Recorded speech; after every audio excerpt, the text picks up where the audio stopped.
നമസ്കാരം. നമ്മൾ ഉണ്ടാക്കുന്നത് പഴം കൊണ്ടുള്ളൊരു സ്നാക്കാണ്.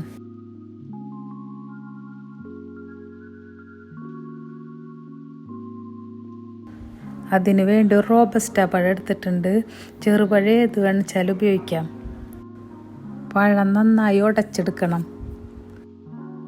നല്ല പഴുത്ത പഴം വേണം എടുക്കാൻ. അതിലേക്ക് 4 ടേബിൾ സ്പൂൺ പഞ്ചസാര, 2 ടേബിൾ സ്പൂൺ നാളികേരം, ഏലക്കാപ്പൊടി, ഉപ്പ്, കുറച്ച് സോഡാപ്പൊടിയും ചേർത്ത് കൊടുത്തിട്ടുണ്ട്.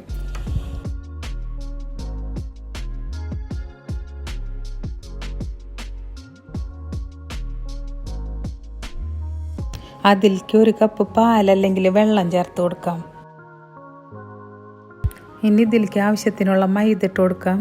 1 കപ്പ് മൈദന് ഇതിലേക്ക് ആവശ്യം വന്നത്.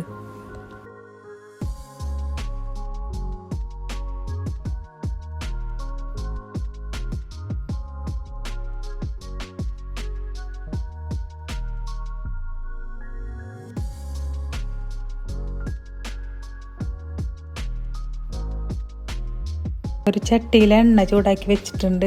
അതിലേക്ക് കുറച്ച് മാവ് ഒഴിച്ചെടുത്ത് വറുത്തെടുക്കാം.